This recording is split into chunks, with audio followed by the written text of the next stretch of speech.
I wanted to give you a couple of statistics as we start into eating, because if you start looking into the research behind dementia, and of course, they do not know, they don't have any idea what is causing Alzheimer's, the most common type of dementia.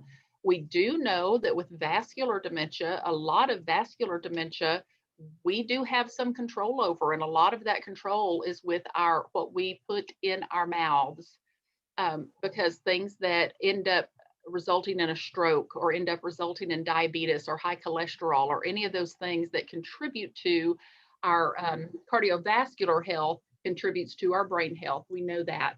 So look at this one. Over 5 million Americans are living with Alzheimer's, and it's been projected that 16 million will have the disease by 2050. And then if we could just delay it by 5 years, the number of people with Alzheimer's at age 65 in 2050 could be reduced by nearly 6 million people. And then the World Alzheimer's Report suggests if we enter old age with a better developed, healthier brain, we're likely to live longer, happier, and more independent lives with a much reduced chance of developing dementia. And I think that's all of our wish, is that we enter into old age with a very healthy brain. So some things that we can do, but a few quick brain facts. Our brain weighs about 3 pounds. A person who dies with or from dementia, if they go all the way through to the end of the disease, that brain weighs about 1 pound at the end of their life. So that is a big difference from 3 pounds to 1 pound. And then a few other things there with the brain that I think are very interesting. The brain consumes 20 to 25% of all of the body's oxygen. So if we've got those narrowed blood vessels, if we've got plaque in our arteries, and we're not getting the full amount of oxygenated blood up to our brain, and it uses 20 to 25% of our oxygen supply, and start seeing where the issues are going to be. The brain consumes 25% of the body's nutrients. And then look at this with the glucose supply. Consumes 70% of the body's glucose supply. And 100% of the brain is used. And you'll hear people say, oh yeah, we just use about 10% of our brain. But think about, especially those of you who've done a lot of our classes, every single area of that brain has a purpose. There's a reason that it's there. We can see this if you have a loved one who has dementia. We know what areas of their brain are being affected by the disease because of their behaviors, because of their when they're having issues with walking or talking or feeding themselves or going to the bathroom. Every bit of that's the brain. Or metabolizing food, or being able to fight off an illness. All of that is the brain. So every bit of the brain has a purpose and is used. So the older, healthier brain. I was teaching some students this morning that are very young, first year occupational therapy students. And of course, I asked them, when you hear the word dementia, what's the first thing you think of? I get the same answers every time: memory loss in old people. That's about all they know. It's memory loss in old people. And if I push them, they'll say, well, they forget. And if I push them further, they say they can't remember. I said, okay, you just gave me the same answer in 3 different ways. They can't remember, they forget, and memory loss. And that's about all they know about dementia. And many of them think that it's a normal part of aging, that it's just part of getting older. And it is not part of getting older. So, but here's some things that do happen as we get older. Communication slows down on the neurons in the brains. We're going to slow down. I think we'd all agree to that. We're slower wherever we are today than we were when we were 20. We just are going to start to slow down, and that's okay. The blood flow to the brain can be reduced. There are some shrinkage. There can be some inflammation. We hold less items in our working memory, and our recall is slower. It might take us a minute to find that word. I'll be shocked if I get through this program without going, okay, just a minute. And I have to think of the word, because that's what happens as we get older, but it will come. It just comes slower. We have that slower response to our sensory stimulation, but we're extremely resourceful. With age, the wisdom that comes. I have seen several studies where if you give somebody, a group of people in their 20s, memory test and you give a group of people in their 80s memory test, they should make the same score, but the group of people in the 20s is going to finish faster than the ones in their 80s. They can still do the test, they're just going to do it a little bit slower. So here are some of the risk factors, and so many of these have to do with what we're talking about today with our diet and our intake. There's heavy alcohol usage right up at the top. There's actually an alcohol-induced dementia where a person can drink themselves into dementia. And also on here is obesity and being overweight and diabetes. These are the ones that are really related to what we eat. Cholesterol is on there, blood pressure. So there's a head-heart connection. And of course, we're always going to say before you attempt to change your diet, please consult with a trusted doctor. Jamie or I, neither one have a MD or a DO behind our name. We do not. We just gather information and pass that along to you. So here is what a healthy diet should include, and this is for a healthy brain diet, which will make us feel better all the way around. Omega-3 fatty acids, and what are those? And we're going to talk more about some different, with the omegas, there's several, but fish, flaxseed, avocados, walnuts, and then antioxidants, we're going to look at that closer, the leafy greens, healthy fats, and berries. So as I mentioned earlier, I have done my weight loss through a doctor who basically is like a coach. She goes through and my diet is keto-ish. It's not strictly keto, but every time I read this list or I teach this class, I think of what she's taught me with the berries. That's the only fruit that I have is berries. Blueberries, strawberries, blackberries, raspberries. They can contain the flavonoids that improve cognition and they give the color to the berries. They don't have near the fructose or the carbohydrates that the other fruits have that make them so yummy, like grapes and oranges and apples and bananas, those that are so good. They're also really, really sweet, but berries are too. Berries are great. Now here's those other, the omega-3, omega-6, and omega-9. What's interesting on this omega-3 is if you look down through there, the modern Western diet doesn't have enough omega-3s in it. Because if you look back at what is it, the fish, the flaxseed, the avocado, and the walnuts. But research shows that the omega-3 supplements don't improve the cognitive function. So any of these that we're going to talk about, we want to try to get through our diet. Supplements should be, if we're low, if the doctor tells us to take them, but we shouldn't take it and go, well, I don't have to worry about eating those leafy greens because I'm just going to take this supplement instead.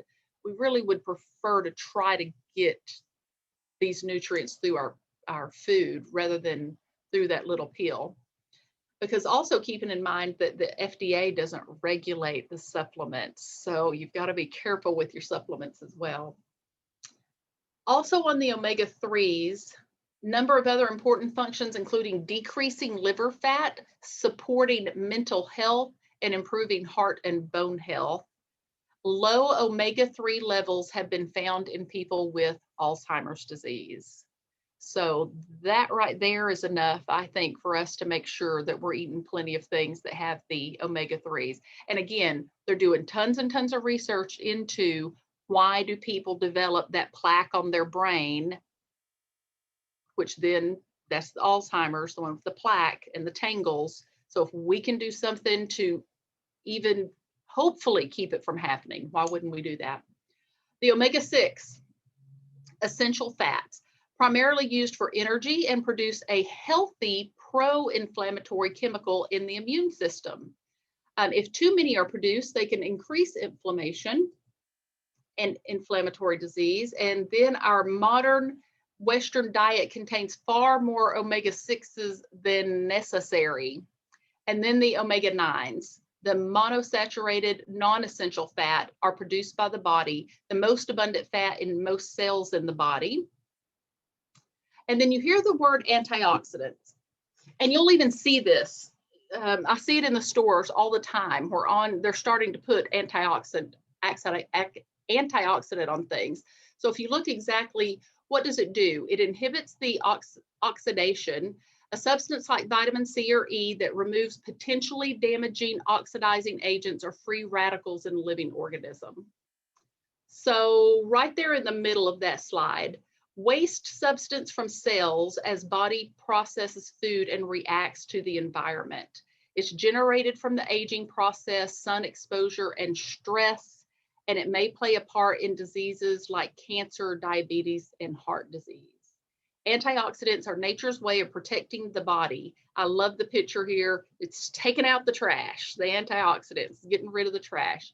Help stop or limit the damage caused by the free radicals. And I wanted to get to these different types of diet.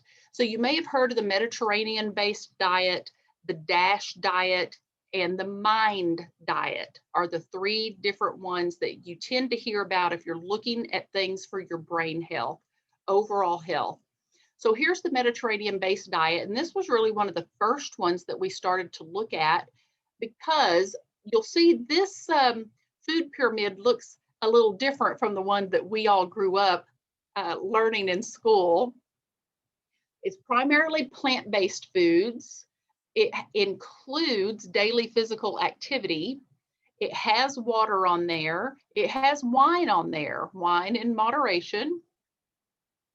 And then the studies behind the Mediterranean diet are, if you Google it, you can spend a whole lot of time reading about research done on the Mediterranean diet. Decrease in LDL cholesterol, lowering the risk of cancer, Parkinson's disease, and Alzheimer's disease, and premature death, and then lowering the risk for cognitive decline in later life. There are actually places, assisted livings, and other senior communities that will have their entire menu maybe based off of the Mediterranean diet, or where they may offer things specifically that are Mediterranean diet based. So you see that there, and we'll be sending these slides so that you can really take a look at it. But again, like I said, if you look online for Mediterranean diet, there's lots of information. The DASH diet is the one that was created that is really focused more toward high blood pressure. And then this one was created called the MIND diet. And it's a hybrid of the Mediterranean and the DASH diet. All three of the diets have been found to reduce the risk of cardiovascular conditions. Again, there's lots of research behind all three of these. But if you look at that third bullet point, the MIND diet showed those who had high adherence reduced Alzheimer's disease risk as much as 53%. And those who had a moderate adherence still benefited as much as a 35% reduced risk for Alzheimer's disease. So it's pretty easy to follow because it's got 10 brain healthy food groups and then 5 unhealthy groups to limit. And so the healthy ones on there, and you see my friend berries is on there also, the green leafy vegetables, nuts, and nuts is also, some of those you've got to kind of use in moderation with the nuts. You want to learn to read what's on the package, that's for sure. You do not want the nuts that are coated in cinnamon and sugar. I know those taste really, really good, and they're starting to have them out in the stores, but being really careful with that. Beans, fish, olive oil, vegetables, whole grains, poultry, and wine. And then the 5 unhealthy groups to limit is the butter and stick margarine. Cheese is on here, and what I have been taught about cheese is that the white cheese is much better than the orange cheese. In fact, that was a big change she made in my diet, was moving more toward the white cheeses and away from the darker orange cheeses. Red meat, and I know we live in Texas and that hurts to see that on there, but red meat, sweets and pastries, and then the fried and the fast food. Now here again about supplements. The best way to get these is through our food. The only time we don't want to get to where we depend on supplements.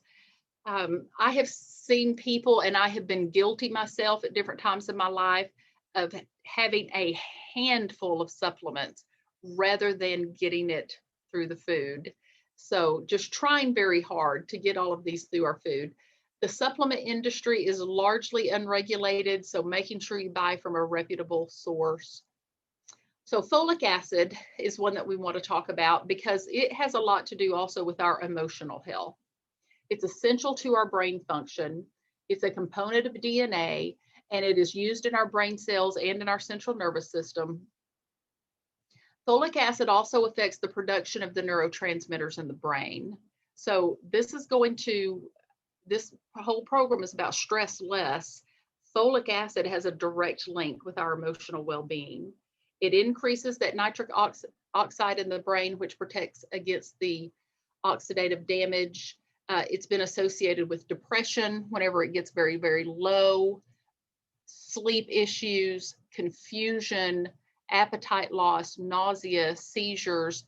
The research you look at with folic acid and depression, a lot of times that's all it takes is somebody, instead of getting on an antidepressant right away, if you go and get complete blood work done, you can tell if you're low in folic acid. But look at what it's found in.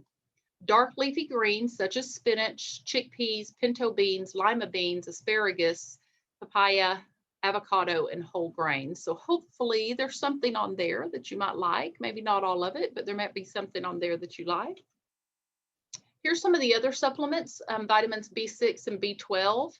They also are essential for normal brain function. If you look, we've got it in bold. The vitamin B6, again, is found in chickpeas, liver, tuna, salmon, chicken breast, and fortified breakfast cereals. And they'll put it on the front because they're proud if they've got B6 in there. It'll say that it's a fortified cereal. And then the B12, clams, liver, fortified breakfast cereal, trout, salmon, tuna, milk. There's the vitamin E. People who eat a diet high in vitamin E rich foods are 25% less likely to develop dementia than those with the lowest vitamin E intake. And a lot of this is done because people, after they even have the disease, after they have dementia, they will either continue in research studies or they donate their bodies. And so they do this study and they go, what did these people have in common? What could possibly have led to them developing dementia? So some of these statistics come from that. But the vitamin E, sunflower seeds and oil, the almonds, the hazelnuts, peanut butter, spinach and broccoli. And then there's vitamin D, calcium, metabolism, bone. I think everybody who is a woman that's over about 35 or 40 has been talked to about calcium, making sure we're getting plenty of calcium found in oily fish, eggs, and mushrooms. And then the brain draining foods. We do want to spend a couple of minutes on the ones that clog our arteries, which can lead to strokes. Red meat, butter, cream, cheese, whole milk, high in saturated fat, which increases the LDL cholesterol. And there is a link between saturated fat and memory. And I was reading this today. People with a variation in this gene, the link between saturated fat and memory may also relate to a gene, which I'm not going to attempt there to pronounce. I'll call it APOE, as it's got there, which helps control the amount of cholesterol in the blood. People with a variation in this gene are at greater risk of Alzheimer's. So there's that link with cholesterol. Added sugar stimulates the brain reward center, and then it's linked to diabetes and obesity, both of which are bad for our brain health. The refined or enriched flour, whenever they refine it, they strip away the healthiest part of the grain. And then this process, of course, turns it into that easy to digest food, which makes us feel hungry sooner, where we can eat a whole bunch of it and we're stuffed. And then in a couple of hours, we're starving again. And that also affects our blood pressure and our diabetes risk. And finally, um, sodas and even diet sodas. Regular sodas, of course, we know is filled with sugar, artificial colors, and flavors. But diet soda has artificial sweetener in it. And I can tell you again from my own journey, after I had lost about 90 pounds, I stalled. And one of the things she told me to do was to try to completely eliminate artificial sweetener. And I was shocked at what all had. I found some broth that even had artificial sweetener in it. Uh, Almost so many things have artificial sweetener, and the names are hidden. You have to look for those words that end in OSE, see if it's got any kind of artificial sweetener in it. The week after I stopped doing that, I started losing weight again and lost the additional 18 pounds from stopping artificial sweeteners. That was the only change that I made, was the artificial sweeteners. And I was sleeping better at night also. The trans fat is also on there. It was made to increase the shelf life in our packaged foods. So look for the partially hydrogenated oil ingredients list. Even if it says 0 trans fat, they only have to list it if it's 0.5 gram or more. All right, the journal prompt for this week. If you will think of your 5 favorite inspirational quotes and why are they important to you? Because most of us can rattle off a quote that's important to us. That's what I live by. The Serenity Prayer. I love the Serenity Prayer. Well, why do I love the Serenity Prayer? What's so important about that to me? So if you're doing the journaling, I would encourage you to list your quotes and then list your reasons behind the quotes. There's our information.